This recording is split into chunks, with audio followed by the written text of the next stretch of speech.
Let's talk about this Rituel de Fille concealer. I'm going to give you my honest opinion on this. I'm going to cover 5 things about this concealer. I'm also going to apply it, talk about some other ones that I might recommend instead of this, and give you my final verdict. There are 24 shades currently available, and I have Potion 121. There's a witchy vibe happening with this brand. I happen to really like it. In terms of the ingredients, they use a fermented carotenoid.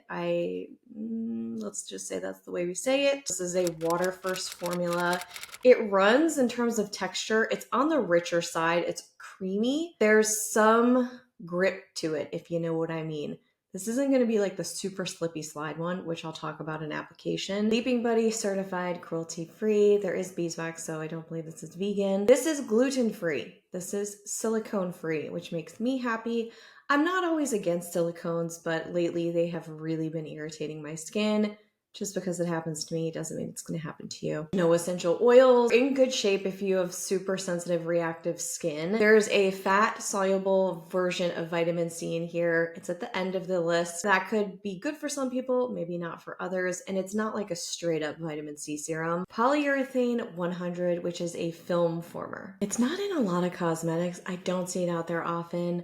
It kind of made me go, it's in there, and I don't know if I like that or not. I'm not in love with that one, but there's so many things to talk about. The vial, and they have this information on their website, which is making life so much easier for consumers that care about the planet. This is 50% PCR post-consumer recycled material. Cap is made from 100% cap, not the wand. Doe foot is made from Hytrel. I talk about what that is and I link to it if you want to geek out like I do on these types of things. I think they're moving in the right direction. They're thinking about it. They're eco-friendly, eco-conscious. The carton that it comes in is made from sustainably sourced paper. They're very transparent about ingredients sourcing, testing, lab results in ways that I usually don't see out there. From an ingredient standpoint, it's looking good. You just have to look at a couple of outliers that may have you questioning whether or not this is for you. The application concealer, especially liquid concealers, I find can be a little bit tricky. I'm in my 40s. So I have a little bit of crepiness, maybe some fine lines right on the edge. Luckily, I haven't experienced a ton of crow's feet lately, but I'll see them, especially when I don't drink enough water. The claim here that got me was that this is supposed to self-set. There's a couple of other concealers saying this right now, one of which happens to be I have jojoba oil on my hands, by the way. It's a great way to remove makeup. The Sarah Creole concealer, another one that says it self-sets. Westman Atelier, I believe, that one I just reviewed, that's supposed to self-set. Theoretically, sounds amazing because I don't want to have to use a powder. 9 times out of 10, except for my favorite one, I have to use a powder. I will talk about my favorite and alternatives at the end. And they say that a little bit goes a long way, so I can say yes to that portion of it. However, this did not self-set for me and my under eye area. I have some creasing here. I have more on my left eye. This is fun stuff. I try all the application methods. I've tested hundreds of concealers over the past 8 years. So I've tried a lot of different ways, some not cream or doe foot. This is a flat foot. It's not technically a doe foot. Just apply it to the inner corner. That I felt it add a little too much. I should have wiped some of that off. I go right into the corner. I could use my pinky finger, but sometimes it's just easier to use a brush, either a small concealer brush like that side. This is dual-sided. This has an angle that gets right into the corners. So I just take that angle and I'm barely pressing this. And I just want to spread it into the corner. It makes it easier. This is not a professional makeup artist, but it makes it easier. And I just want you to know, because this isn't like touch TV. That would be weird. This is gripping. I can feel it like pulling away from skin a little bit. You know what? I can feel the cream. It's a little slightly tacky, not in a bad way. I would say moisturizing. You can feel the moisture. It's not sticky tacky, but there is that grip. And that, again, could be a positive for some people. And there I just sort of press it into the corner, and that's where I need a lot of brightening, as you can see. And this is under good lights. The allergies, not good. So we like a little brightening here. And then I will sometimes bring it to the outer corner here, just the residual. So yes, a little bit really does go a long way. And the finger pressing into skin was the best. A sponge really didn't work for me here. It might work for you, but that method with the brush distributing it, this is like, you don't need to have this. You could just use your fingers. It's honestly just as easy. Another claim here is that it's supposed to have a luxurious or like opulent creamy texture.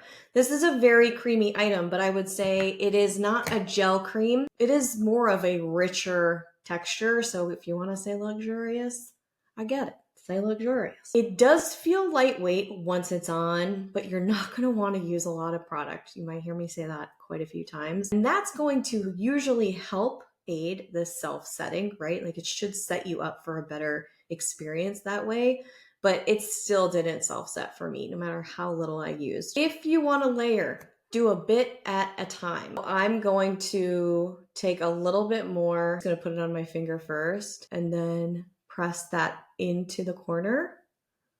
It starts to feel more tacky here. But again, that tacky or stickiness is super subtle. It's just dense, creamy feeling. And then it really does dissipate. It kind of like goes into skin nicely. This is a strong brightening concealer without adding a lot of texture on top. I like that.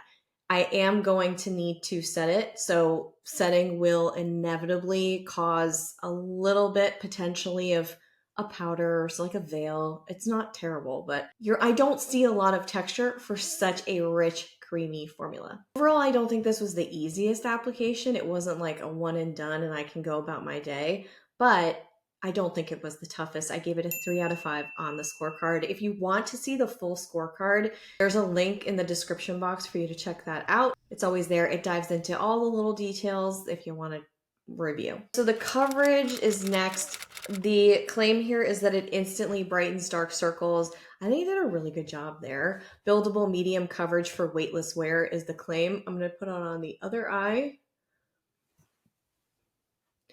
And I think it's following through mostly. It is buildable. I don't know about absolutely weightless. It does settle in pretty nicely, even though it's going to crease. Just give it a minute. By the way, it's not an instant creaser. So I want to give it credit where credit is due on this one. Coverage, you're watching me apply it. I think it hits medium. What do you think? I do believe that it's either medium. You can build to a medium and some might call it a very strong light coverage. I think it hits medium and I think it does so without looking too much like makeup. I do feel like when I build, it's gonna start to look like I'm wearing under eye concealer. That also has to do with the shade you buy, right? They do have a shade match tool, so that's gonna help you out a little bit, but I'm finding the shade to be fine. It's not too yellow. It's maybe a little too bright for me. I think I might actually like a color that's maybe a shade darker. Might be a little bit more of a multitasker that way for sure. I think this follows through on most of those claims in terms of coverage. In terms of using this elsewhere on the face, what I ended up doing was just using fingers and I warmed it up in between my fingers. I made sure I had so little on here. Also because of the color. Again, I think the darker color would be better.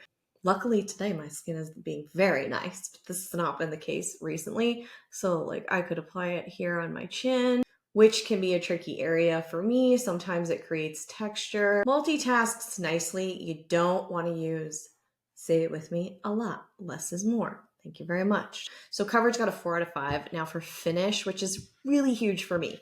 I want a concealer to look like skin. I don't want to look like I'm wearing makeup. Some people want the full beat, like they want a stronger look, and that's great. But if you're talking to me, I'm always going to go for that easy everyday look. Sometimes she needs a little bit more brightening. The allergies are terrible. This is, again, supposed to naturally self-set and give a second skin finish. Going to resist creasing throughout the day. Did they say it's crease-free? No.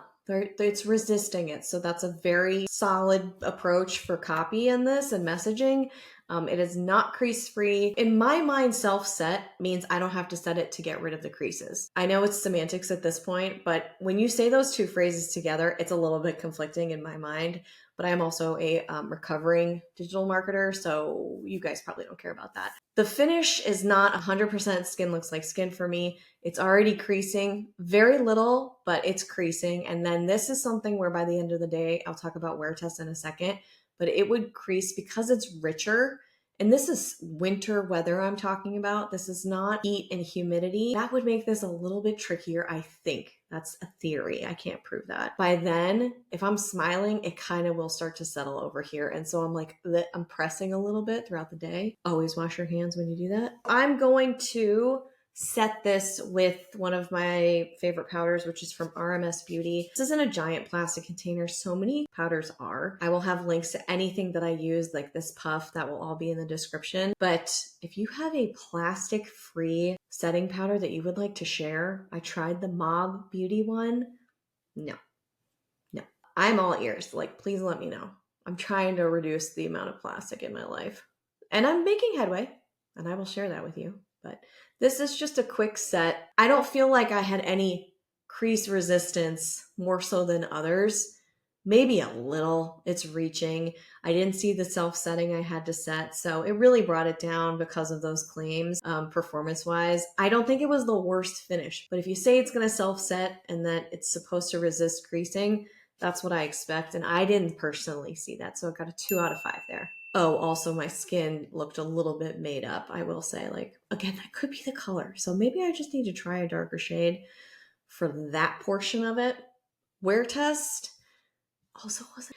I want a concealer to look like skin. I don't want to look like I'm wearing makeup. Some people want the full beat, like they want a stronger look, and that's great. But if you're talking to me, I'm always going to go for that easy everyday look. Sometimes she needs a little bit more brightening. Isn't that great because of the resisting of the creasing? It wasn't the worst wear test though. It just had these big claims to stand up to. If I wore it on its own and I built it up to get the brightening that I wanted to see, no, the wear test really, like apples to apples wear test without the zhuzh, wouldn't do great. Now, concealers are usually always going to play with, so I don't want to be tough on it, but I did give it a 2 out of 5 for the wear test. If I didn't set it, it looked a little bit creasy. I also did see some coverage fading, so this is the other thing I wanted to tell you. There was one day in particular where I saw more coverage fading than normal. It could have just been me wiping under the eye. I wear contacts as well, so that could have been part of it. But I had gotten to maybe 4 p.m. I do 8-hour wear tests repeatedly. These products are tested for at least 2 weeks. I do not come to you with first impressions here. Never have, never will. Well, I mean, unless I have fun unboxings, and then I'll say, you'll get a full review later. I hit 4 p.m. one day, and then I was getting ready to go to the gym. And normally I don't apply makeup before I go to the gym, but it just faded so weirdly that day. What I ended up doing was, it had already been set in the morning, so I put a little bit of this on a brush. I usually prime it on the back of the hand at that point because I really don't want a lot on top of powder. And then I pressed this on top of the powder and the set product that was there earlier in the day, right? And it did such a good job. So you can sometimes with certain products, I will put a little powder underneath almost as a primer because I don't like using primers. They always irritate my skin. But anyway, you can use a powder underneath. Maybe you have a cream on, a tinted moisturizer, a sunscreen, a little powder, whatever. And then pressing this on top, I was shocked at how bright it looked. Tiniest little bit. It does look makeup-y. Doesn't look super natural. So if you're going for that look, might not be your jam. But it reminds me a little bit of the Fit Glow Conceal Plus. That was reviewed years ago. I haven't received a new one. I don't know what the formula is like now or if it's changed significantly. It was very similar to this in a lot of ways, not the ingredients, but it had that richer texture. It really brightened super well, regardless of the shade, unless I bought a really dark shade. I feel like this one is standing strong when it comes to brightening because the wear test, so I already got a 2 out of 5. I debated on that. I could have gotten a 3 out of 5. The total score is 11 out of 20, but it's because it's standing up against those claims as well as performance. So even though that score is relatively low considering, it's still not a bad product. It's just my way of ranking it against the criteria and again, the claim. I have two others that I want to mention just so you can see a comparison. I'm going to leave the left side is going to be Rituel de Fille. Take it on. First up is the Jones Road. This is the face pencil. I have this in shade 2. And I also have their neutralizer pencil, which is just their face pencil with a different name. This is in light peach. This is something that I don't mention all the time. I'm combining the two of them, by the way. This is just a random thing I started doing. Kind of works. At first, I sort of panned these, but I think that's because I hadn't figured out how to apply them. I also feel like these give grip without the added weight. So you're going to get something that's going to hold onto the skin. I don't really have to set these as much. He does a good job. So that right there compared to that, that's the set Rituel de Fille. That's the Jones. That was really fast, but I just want to give it to you as an option. And then of course, I have one of my favorites. If you would like to see any of my other favorites, you can check them out on Britt's Picks. All my favorites on one spot. It's the abbreviated version. I'm going to do the expanded guide very soon. One of the picks that I'm currently very pleasantly surprised with because it used to separate in the container. If you've been watching and you're a subscriber, then you know what I'm about to say. Iris and Romeo. My under eye area is like, what are you doing? Okay, so this is the Best Skin Days concealer. This is in shade 4, otherwise known as 4. This has glide to it. It spreads evenly under the eye. It's in a glass container. I wouldn't prep like this. This would not be oil covered skin, but this is one of the quickest, easiest concealer applications. And what this does, which is why I personally like it, some people might not like this. This gives this veil. I've talked about this before with concealers. I love like a veil of coverage. And what I mean is it's covering, but it almost looks blurring, kind of. It just makes my skin under my eyes look blurred. And it does crease, but barely. The Iris and Romeo, however, I wouldn't use all over my face. I just don't do that. I don't know why. If you do, let us know in the comments. But those are just a couple of other options that you might want to check out. I have an entire playlist of concealer reviews that you can go into. One I brought up maybe briefly was the Sarah Creole concealer. I would look into that. I will put that video up next. I hope this helped. If it did, don't forget to take a second, hit the like button, subscribe if you haven't already, and I'll see you right back here real soon. Bye.